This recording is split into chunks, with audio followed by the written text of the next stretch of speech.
بسم الله الرحمن الرحيم. الحمد لله رب العالمين الرحمن الرحيم مالك يوم الدين إياك نعبد وإياك نستعين اهدنا الصراط المستقيم صراط الذين أنعمت عليهم غير المغضوب عليهم ولا الضالين. والصلاة والسلام على رسول الله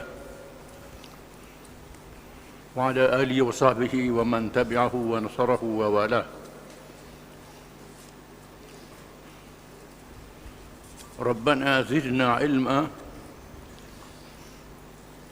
warzuqna fahman wa hikmah.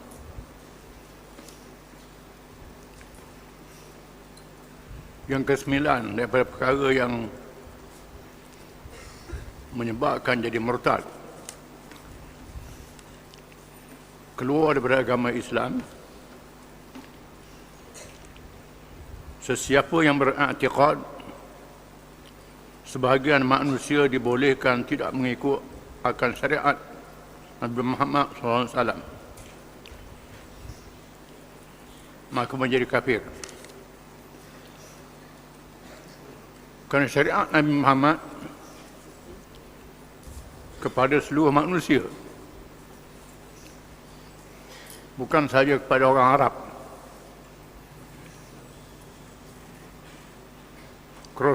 Kerasulannya di akhir zaman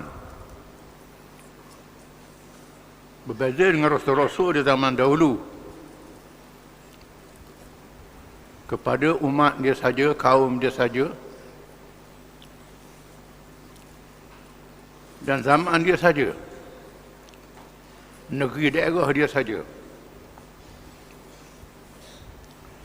Kerana akhir zaman ini Allah Ta'ala Maha mengetahui. Dengan sedikit ilmu yang Allah Ta'ala beri, manusia boleh mencipta mereka alat-alat perjalanan yang cepat, perhubungan yang mudah, boleh pusing ke seluruh dunia. Manusia boleh mendapat maklumat dan berita yang cepat. Maka cukup bagi akhir zaman ini seorang Rasul sahaja. Menjadi tanda hampirnya kiamat, hampirnya ajar dunia, kemuncak nikmat Allah kepada manusia yang kita saksikan. Berita kedatangannya diberitahu dalam kitab-kitab agama zaman dahulu. Sama ada agama Samawi, Yahudi, Kristian, kitab Taurat dan Injil, ataupun agama yang tidak Samawi, agama Hindu, agama Buddha, agama Majusi. Disebut dalam kitab-kitab ini zahir Nabi akhir zaman kepada seluruh manusia. Rasul zaman dahulu memberitahu kepada umat masing-masing zahir Nabi akhir zaman. Mana-mana umat yang sempat dengan Nabi akhir zaman itu wajib beriman kepadanya, menolongnya, berjuang bersama dengannya. Hanya sebahagian kecil saja orang Yahudi yang masuk Islam, sedikit saja orang Kristian yang masuk Islam, dan sedikit saja orang agama lain yang mengkaji agama masuk Islam. Di antara mereka ada yang menafikan kerasulan Nabi Muhammad sallallahu alaihi wasallam terang-terang. Antara mereka ada yang percaya Muhammad adalah Rasulullah, tetapi ditakwil untuk orang Arab saja, untuk zaman dia saja. Kadang-kadang terdapat kalangan orang Islam yang terpengaruh dengan pemahaman yang salah ini. Hukum-hukum yang ada dalam Quran tak sesuai zaman sekarang, sesuai zaman Nabi Muhammad masa dia hidup, sesuai untuk orang Arab saja, sedangkan kerasulannya untuk seluruh manusia. Quran adalah mukjizat ilmu sehingga hari kiamat. Mukjizat nabi-nabi lain tinggal cerita saja. Nabi Nuh, taupan yang besar, bahtera yang besar. Ibrahim, ketahanan dibakar dalam api yang besar. Nabi Musa, tongkatnya, cahaya yang keluar dari tangannya. Nabi Sulaiman memerintah manusia, jin dan binatang, burung yang terbang di udara. Nabi Daud melembutkan besi. Nabi Isa menghidupkan orang mati dan menyembuh penyakit-penyakit yang tidak boleh diubat dengan perubatan manusia. Mukjizat-mukjizat itu tinggal cerita saja. Adapun mukjizat Al-Quran berkekalan sehingga hari ini, menakjubkan. Orang yang mengkaji ilmu bukan yang bodoh. Yang bodoh bercakap macam-macam, yang jahil bercakap ikut suka.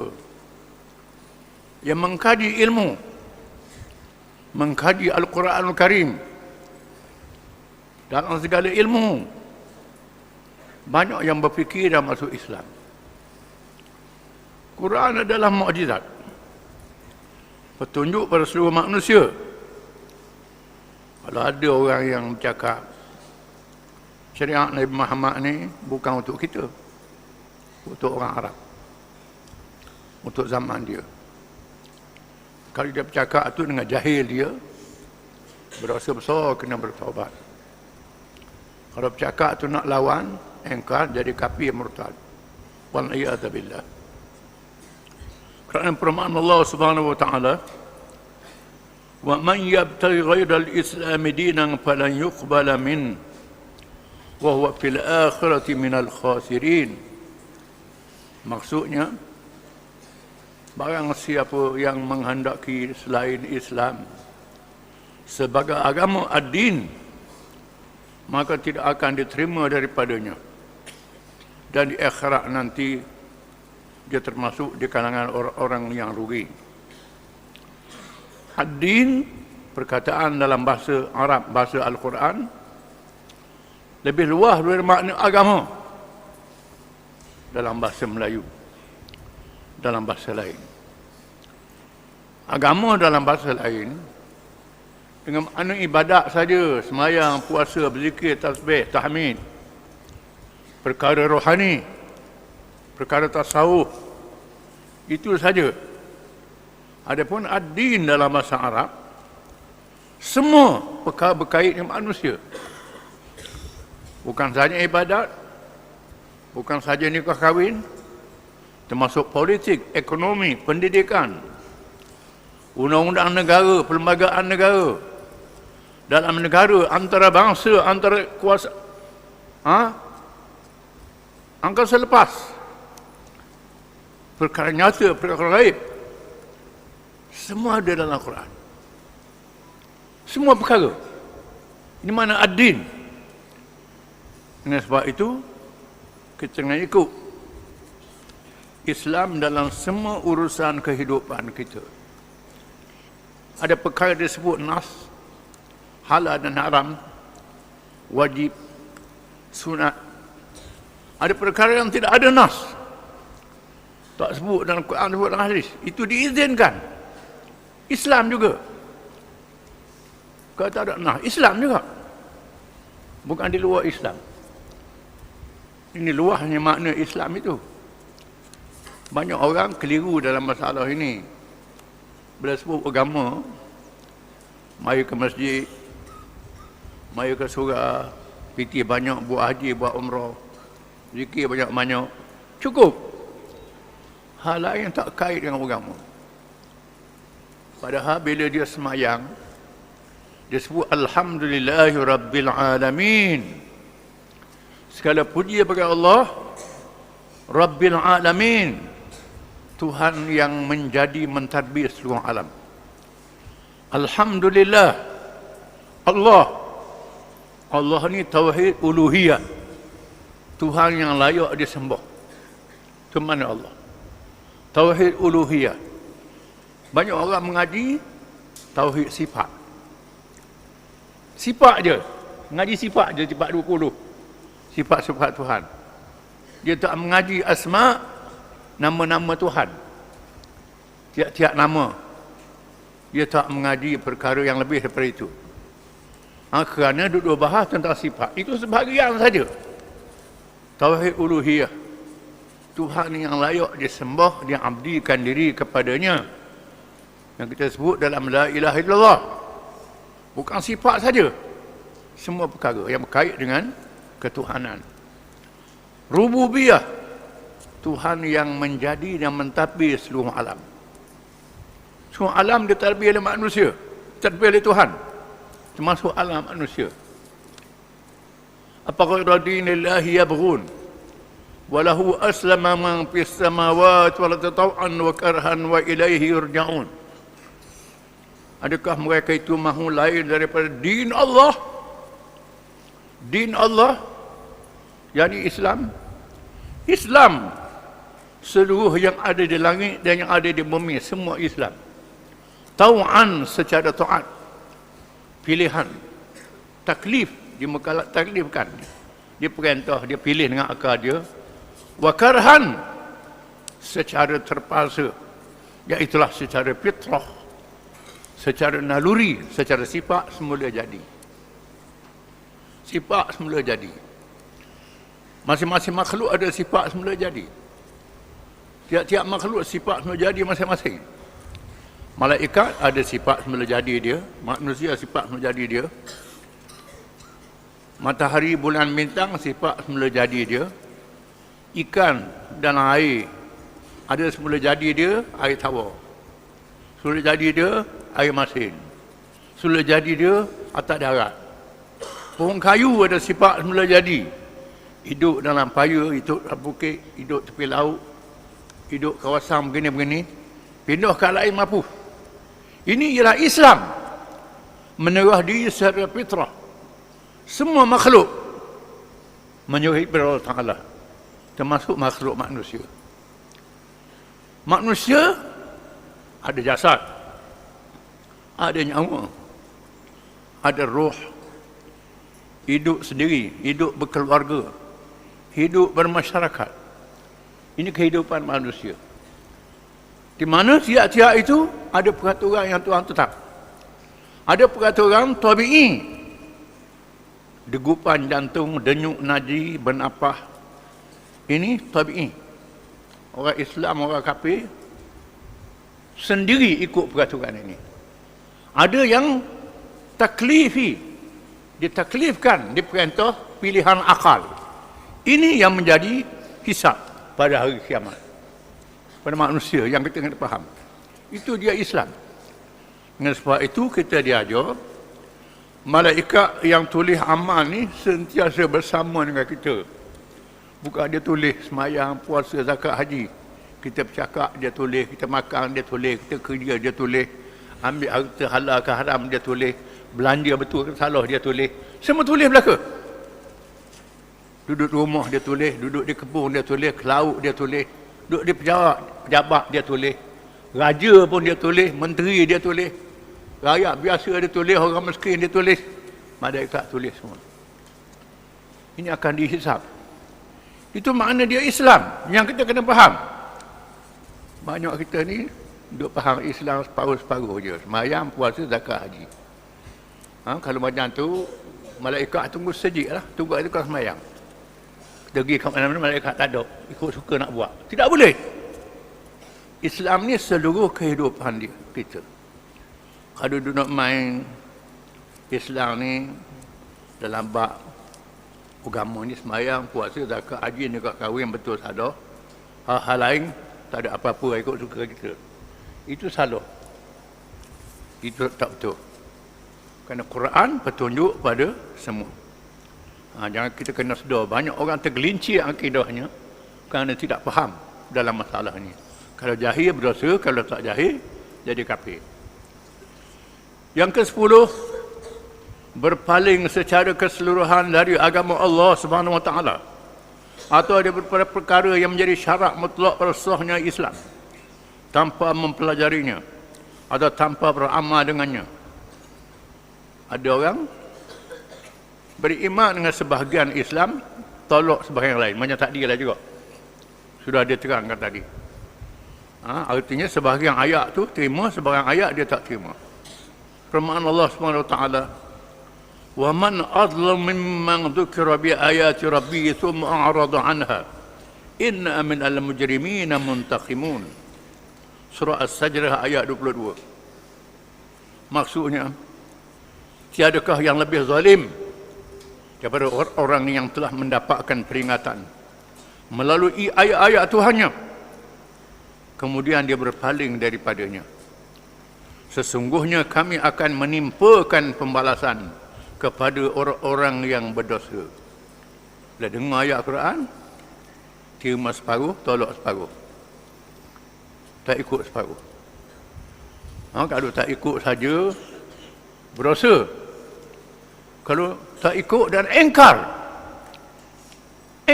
tak ada ayat ni, dah amal pun tak apa, maka jadi murtad. Wal'iyadzubillah. Firman Allah Subhanahu wa taala, "Fahum an dzikrihim mu'ridun." Surah Al-Mu'minun ayat 71. Maksudnya, dan orang yang kafir berpaling daripada apa yang diperingatkan kepada mereka. Sifat orang kafir berpaling daripada peringatan Allah Ta'ala. Dengar peringatan Allah Ta'ala, paling kelain, engkar, tak percaya. Itu kena faham. Itu antara perkara menyebabkan orang jadi keluar daripada Islam. Kena tahu. Tidak ada beza dalam perkara-perkara yang membatalkan Islam ini. Dari segi hukumnya, di antara bermain-main dan bersungguh-sungguh. Sengaja melanggar kerana takut, kecuali kerana dipaksa. Kami memohon perlindungan dari Allah dari perkara-perkara mewajibkan kemurkaannya dan kepedihan azabnya. Di mana buat perkara yang menyebabkan keluar Islam ni tak ada beza sama ada serius, bersungguh ataupun bergurau. Dia bergurau aja, tak boleh. Perkara agama tak boleh bergurau. Kalau bergurau perkara agama, perkara menyebabkan jadi murtad, murtadlah walaupun bergurau. Jangan main-main. Agama tak boleh main-main. Perkara biasa tak apa. Agama tak boleh main-main. Dengan Allah Ta'ala tak boleh bergurau. Kita kena faham. Kecuali orang yang dipaksa ada kemudahan. Rukhsah yang Tuhan beri. Kita akan baca panjang kemudian. Wallahu a'lam.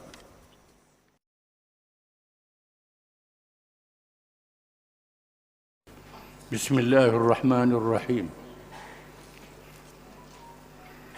Alhamdulillahi rabbil alamin. Ar-Rahmanir-Rahim. مالك يوم الدين. إياك نعبد وإياك نستعين. اهدنا الصراط المستقيم. صراط الذين أنعمت عليهم غير المغضوب عليهم ولا الضالين. والصلاة والسلام على رسول الله وعلى آله وصحبه ومن تبعه ونصره ووالاه. ربنا زدنا علما warzuqna fahman wa hikmah.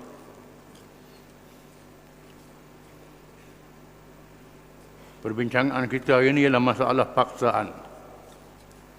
Dipaksa supaya menjadi kafir, berucap kalimah kufur. Sesungguhnya Allah Subhanahu wa taala tidak menerima keuzuran bagi seseorang itu untuk tunduk dan memberi kesetiaan kepada kekufuran, melainkan dalam satu keadaan sahaja, yaitu ketika menghadapi paksaan. Maksudnya, mempertahankan iman adalah wajib. Tidak boleh seseorang itu membatalkan imannya dengan mudah, keluar daripada Islam. Walaupun demikian, di sana ada dua keadaan yang dipilih oleh Allah Ta'ala bila seseorang itu dipaksa. Yang pertama dinamakan azimah. Azimah memilih mati syahid, walaupun dibunuh, tetap mempertahankan iman.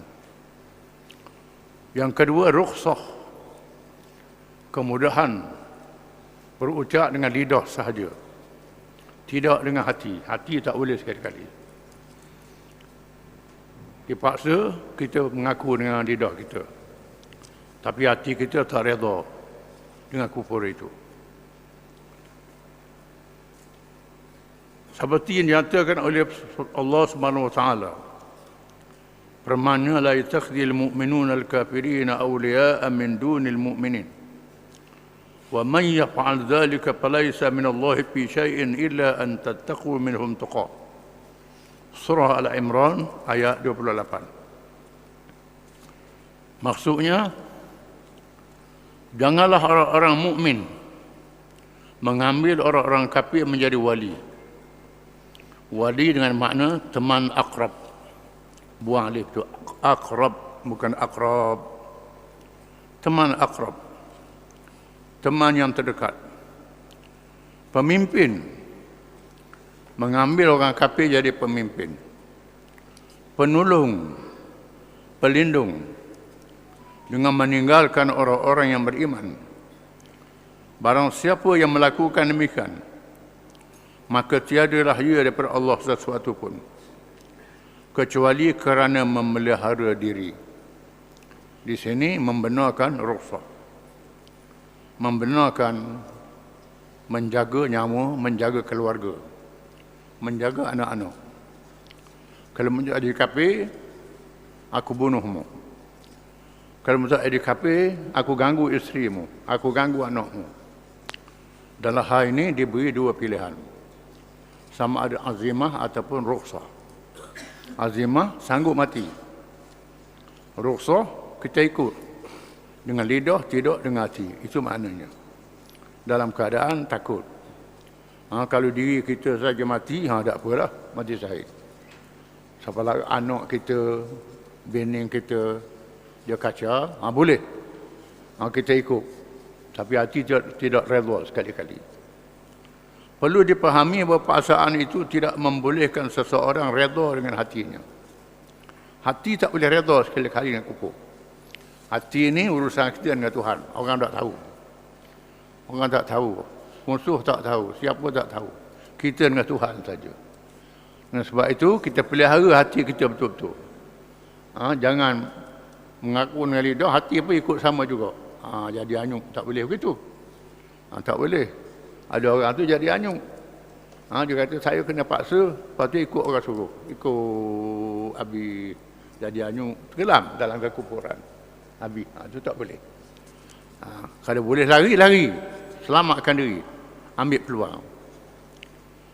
Allah SWT berfirman, "Dzalika bi annahu mustahabbul hayatad dunya 'ala al-akhirah wa anna Allah la yahdi al-qaumal kafirin." Maksudnya yang demikian itu disebabkan kerana sesungguhnya mereka mencintai kehidupan di dunia lebih daripada akhirat, dan bahawasanya Allah tidak memberi petunjuk kepada kaum yang kafir. menunjukkan bahawa hati tidak boleh redha sekali-kali terhadap kekufuran. Hati mesti dipertahankan. Lidah dibenarkan. Dia beri kemudahan. Ini berlaku dalam keadaan termasuk kalangan sahabat Nabi. Pernah dicerita. Nabi hantar 2 utusan menemui Musalamah Al-Kadzab. Musalamah yang mengaku jadi Nabi. Musalamah ni tulis surat ke Nabi. Min Musalamah Rasulullah ila Muhammad Rasulullah. Falaka nisful ard wa li nisfur. Li nisful falaka nisful ard. Daripada Musalamah Rasulullah kepada Muhammad Rasulullah. Kita bagi dunia ni, aku separuh, mu ambil separuh. Kita orang baca kisah dalam cerita Abu Bakar sekali. Kemudian Nabi jawab surat dia, min Muhammad Rasulullah ila Musailamah al-Kadzab. Wal ardu yurisullahu liman yasha. Nabi kata daripada Muhammad Rasulullah Muhammad kepada Musalamah pembohong. Allah Ta'ala mewarisi bumi pada siapa yang dikehendaki. Nabi jawab surat dia. Dan ditugaskan 2 orang bawa surat ni. 2 orang ni lalu ditanya oleh Musailamah. Musailamah kata, aku percaya tak Muhammad Rasulullah? Percaya. Percaya tak aku Rasulullah? Percaya. Dia jawab percaya belakang hati dia tak reda. Maka dia bebaskan.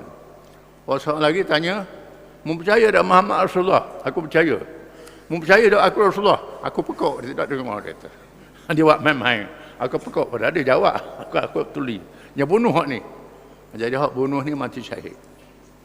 Yang bunuh ni mati syahid, yang dibunuh itu dan yang itu diampun oleh Allah Taala. Allah Taala maafkan. Macam Ammar bin Yasir radhiyallahu an. Dalam kisah sirah Nabawiyah. Ammar bin Yasir, 3 beranak, Yasir, Sumayyah dan anak dia Ammar. Diseksa oleh orang musyrikin Mekah. Supaya dipaksa memuji patung dan berhala. Lalu Yasir dengan Sumayyah tetap tak ikut. 2 orang ni dibunuh, 2 suami isteri dibunuh. Adapun Ammar ikut. Ikutlah. Ikut. Kemudian dibebaskan. Kemudian jumpa dengan Nabi. Lalu dia cerita ke Nabi, dia dipaksa dan hati dia tidak redha dengan kufur. Allah Ta'ala turunkan ayat, illa man ukriha wa qalbuhu mutmainnun bil iman. Mereka yang dipaksa dalam keadaan hatinya tenang dengan iman. Hati dia tenang dengan iman. Maka Allah Ta'ala maafkan. Ini makna rukhsah, kemudahan bila kita dipaksa oleh orang.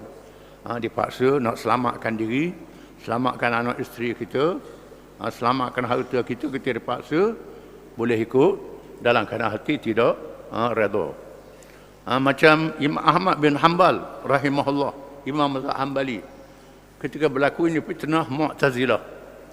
Bila raja Khalifah Abbasiyah di masa itu menganut mazhab Mu'tazilah, ulama-ulama yang tak ikut mazhab Mu'tazilah dibunuh.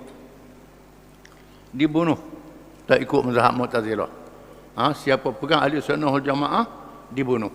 Tak ikut Mu'tazilah dibunuh masa itu. Ada ulama-ulama dibunuh. Imam Ahmad bin Hanbal ditahan, ditangkap dan dia mempertahankan akidah ahli sunnah wal jamaah. Dan dia diseksa. Diseksa sehingga berdarah, jasad berlumuran dengan darah. Kemudian akhirnya khalifah itu mati, Imam Ahmad dibebaskan. Orang tanya Imam Ahmad, mengapa dia tidak ambil rukhsah, tak ambil kemudahan? Padahal boleh mengaku hati tak redha. Imam Ahmad kata, idza zakat li mutaqiyatan wal jahilu yajhalu famata yatabayyanu al haqq. Bila orang alim melindung dirinya, orang alim melindung diri dia, wal jahilu yajhal, orang jahil tak tahu. Famata yatabayyanu al haqq, bila kebenaran akan ternyata. Imam Ahmad kata, kalau aku kata Mu'tazilah betul, habis orang ramai ikut Mu'tazilah mereka. Orang alim ikut Mu'tazilah, orang ramai kata tak apalah. Orang alim tidak boleh. Sebab itu Nabi-Nabi memilih mati. Ulama-ulama pilih mati. Pemimpin pilih mati. Jangan pemimpin pilih rukhsah juga. Dia pemimpin pilih rukhsah, anak-anak buah habislah jadi bunuh habis. Jadi orang biasa tak apa dalam masalah ini. Ini kena faham. Jadi tengok keadaan lah. Kecuali sampai kepada anak isteri kita nak dikaca, boleh kita melindungkan diri dengan rukhsah, lepas tu cari jalan untuk melepaskan diri, bukan duduk saja. Firman Allah SWT, ya ayyuhalladzina amanu la tattakhidhu aba'akum ikhwanakum awliya in istahabbu al-kufra 'ala al-iman wa man yatawallahum minkum fa ulaika humuz zalimun. Surah At-Taubah ayat 23. Maksudnya, hai orang-orang yang beriman, janganlah kamu jadikan bapa-bapa kamu dan saudara-saudaramu menjadi wali, menjadi pemimpin, menjadi teman yang akrab, jika mereka lebih mengutamakan kekafiran di atas keimanan. Dan sesiapa di antara kamu yang berwalikan mereka, maka mereka itu orang-orang yang zalim.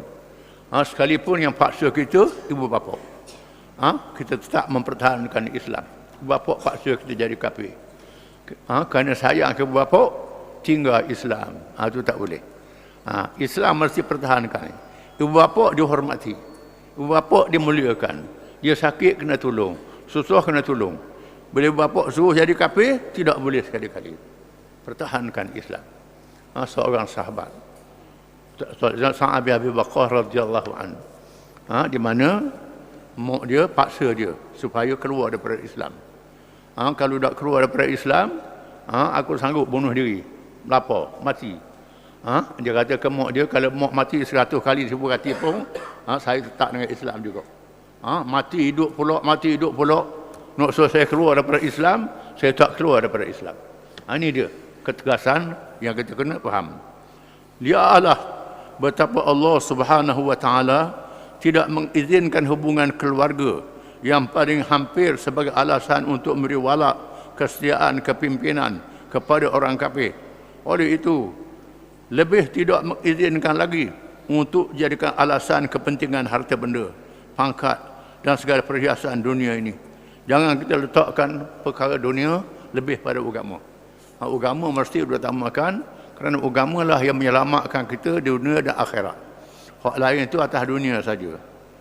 Bahkan Allah Ta'ala berfirman, qul in kana aba'ukum wa abna'ukum wa ikhwanukum wa azwajukum wa ashiratukum wa amwalun iqtarabtumuha wa tijaratun takhshawna kasadaha wa masakinu tardawnaha ahabba ilaikum minallahi wa rasulih wa jihadin fi sabilih fatarabbasu hatta ya'tiyallahu bi amrih wallahu la yahdil qaumal fasiqin. Surah Taubah ayat 24.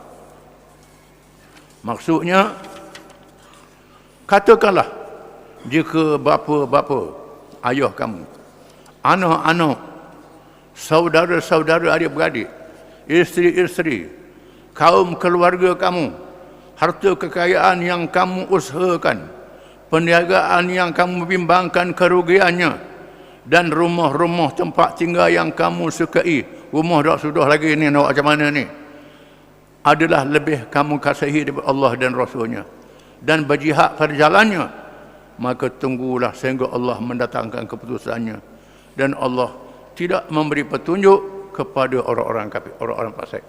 Menunjukkan bahawa dalam mempertahankan agama tak boleh tukar dengan keluarga, anak isteri dan sebagainya. Dengan sebab itulah Yusha' bin Nun alaihi salam, bila Bani Israel disesatkan selama 40 tahun di padang pasir kerana mereka tak mahu berjihad. Nabi Musa wafat, Nabi Harun wafat. Nabi Harun wafat dulu, kemudian Musa wafat.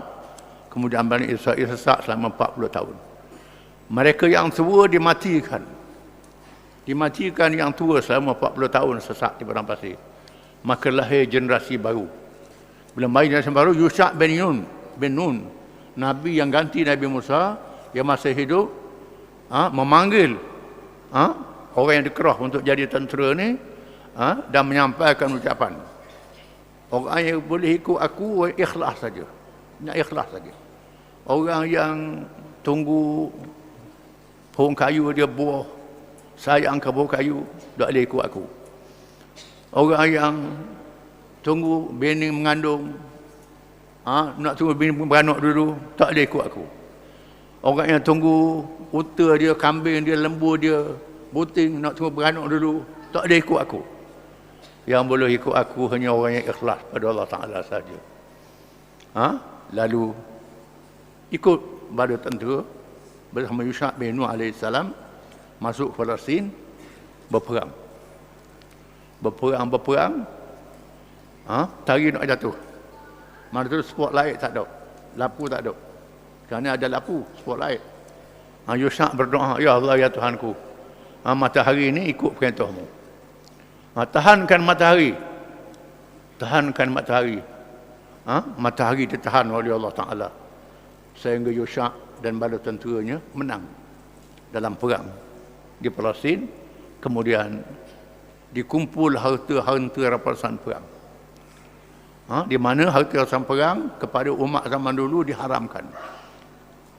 Kita umat Muhammad, harta rampasan perang bagi. Ghanimah dipanggil, dia bahagi. Kalangan tentera dan pihak yang berkenaan. Bagi. Pak bagi untuk tentera, satu bagi pihak berkenaan ambil. Untuk bagi pada orang miskin dan sebagainya. Itu ghanimah. Adapun umat zaman dulu tak boleh ambil. Harta rampasan dikumpulkan di satu tempat. Kemudian api turun dari langit, bakar hartanya. Bila dikumpul harta rampasan perang, api turun. Api duduk musing, tak makan. Ghanimah, tak makan harta tu. Lalu Yusha' panggil penglima dia. Mesti ada anak buahmu yang khianat. Yang khianat, yang sembunyikan harta rampasan perang ni. Lalu diminta berjabat tangan dengan dia, tiap-tiap penglima. Penglima yang anak buah dia khianat, tangan lekat. Tak boleh nak buah tangan, cabut. Ini anak buahmu. Ada khianat. Tuhan jadikan. Selalu, zaman dulu. Kemudian yang khianat ni datang. Lalu suruh balik. Emas. Jumlahnya besar kepala lembu. Kepala lembu. Emas besar kepala lembu. Nak kata berapa pikul, tak berat. Letak, barulah api makan. Ini menunjukkan bahawa keikhlasan sangat penting dalam perjuangan. Sehingga tak boleh tukar dengan harta, tak boleh tukar dengan keluarga. Seterusnya memberi amaran kepada orang-orang yang memberi kesejahteraan wala, kepada orang-orang Yahudi dan Nasrani. Allah Ta'ala beri amaran yang keras kepada orang Islam yang setia kepada Yahudi dan Kristian. Sekarang ini banyak negeri-negeri yang setia pada Yahudi dan Kristian. Tak sanggup nak tolong Palestin. Tak sanggup nak tolong Myanmar. Tak sanggup nak tolong orang Islam yang diunyanya. Kerana apa? Kerana berkawan dengan Yahudi dan Kristian. Ini dia ayatnya. Firman Allah Ta'ala. Ya ayyuhalladzina amanu la tattakhidul yahuda wan nasara awliya ba'duhum awliya'u ba'd wa man yatawallahum minkum fa innahu minhum innallaha la yahdil qaumadh zalimin. Fatara alladhina fi qulubihim maradun yusari'una fihim yaquluna nakhsha an tusibana da'irah fa asallahu an ya'tiya bil fath aw amrin min 'indih fayusbihu 'ala ma asarru fi anfusihim nadimin. Surah Al-Maidah ayat 51 hingga 52. Maksudnya, hai orang-orang yang beriman, janganlah kamu mengambil orang-orang Yahudi dan Nasrani menjadi walimu, menjadi pemimpin, penolong. Kalau kawan Yahudi dan Kristian, susah kita. Mengambil penolong Yahudi dan Kristian. Sebahagian mereka adalah wali kepada sebahagian yang lain. Ada banyak ni negara-negara yang kena ni. Ayat ni. Barang siapa di antara kamu mengambil mereka menjadi wali, menjadi pelindung, teman yang akrab, maka sesungguhnya orang itu termasuk dalam golongan mereka. Boleh cabut iman. Sesungguhnya Allah tidak memberi petunjuk kepada orang-orang yang zalim. Maka kamu akan melihat orang-orang yang ada penyakit di dalam hatinya, orang-orang munafik, bersegera mendekati mereka Yahudi dan Nasrani, seraya berkata, kami takut akan mendapat bencana. Kalau dah ambil Yahudi Kristian, susah kita. Mudah-mudahan Allah akan mendatangkan kemenangan kepada Rasulnya atau keputusan dari sisinya. maka kerana itu mereka akan menjadi menyesal di atas apa yang mereka rahsiakan di dalam hati mereka. Ini patutnya negeri orang Islam kena bersatu, sama-sama lawan musuh-musuh Islam. Tetapi hari ini sebahagian negeri orang Islam bernaung di bawah kuasa-kuasa besar yang bukan Islam. Ini bencana yang menimpa orang Islam pada hari ini. Pada orang Islam ada jumlah yang besar, ada kekuatan sendiri. Allah Ta'ala beri kekuatan banyak pada orang Islam, tetapi tak percaya pada Allah Ta'ala, percaya pada orang kafir. Oleh itu, maka tidak boleh dijadikan alasan kepentingan harta benda, pangkat dan keluarga yang boleh dijadikan alasan paksaan.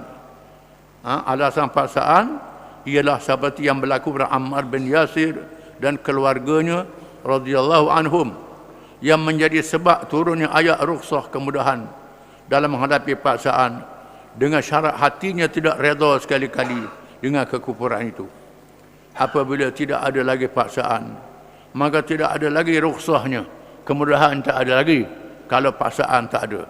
Berkata Imam Al-Qurtubi, telah menjadi ijma' ulama, sepakat ulama, bahawa orang yang dipaksa dengan kekufuran lalu dia memilih mati dibunuh adalah syahid. Orang yang pilih azimah, sanggup dibunuh, syahid, dan mendapat pahala yang lebih besar dan lebih baik daripada orang yang menerima rukhsah. Itulah tengok keadaan lah. Kalau sekiranya yang bahaya tu anak isteri kita ramai sangat, rukhsah lebih baik pada azimah. Tengok keadaan. Kadang-kadang azimah lebih baik. Kalau qada mati kita seorang je, pilih azimah. Kalau tak balaga anak bini kita pun jadi punah, jadi rosak, ambil rukhsah dulu. Lepas tu cari jalan. Itu caranya. Itulah yang berlaku pada ashabul ukhdud, iaitulah mereka yang dibakar dalam parit yang disebut ceritanya dalam Al-Quran Suratul Buruj. Dan itulah yang disabdakan Rasulullah SAW mengikut riwayat Khabbab bin Arad radhiyallahu an. Khabbab bin Arad radhiyallahu an ialah seorang tukang besi di Mekah. Dia masuk Islam.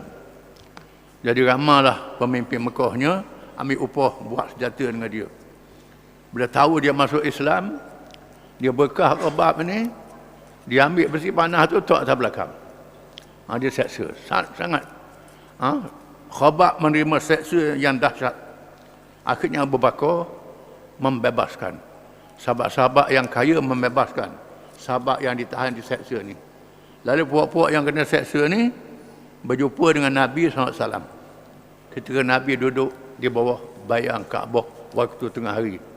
Lalu mereka berkata, "Ya Rasulullah, ala tad'u lana, ala tastansiru lana." Wahai Rasulullah, mengapa tak doa pada Allah Ta'ala? Tak minta pertolongan Allah. Tidakkah Nabi-Nabi zaman dulu Tuhan makbul doa? Nabi Nuh doa turun banjir. Ibrahim turun doa habis Namrud, binasa bala tentera dia. Nabi Musa berdoa Fir'aun ditenggelamkan. Nabi-Nabi zaman dulu. Kan Tuhan perkenan doa Nabi? Bapa doa Rasulullah? Doalah biar mampu derah puak yang zalim, yang jahat itu. Apa jawab Nabi?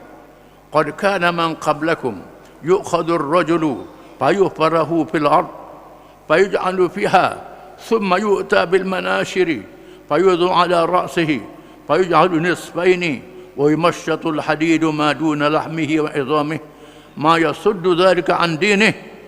Maksudnya sesungguhnya adalah orang-orang sebelum kamu terdapat kalangan umat zaman dahulu, ada yang ditanam hidup-hidup dan digergaji dari atas kepalanya sehingga terbelah dua, dan ada kalangan mereka dikupas dengan sikat besi mengenai daging dan tulang.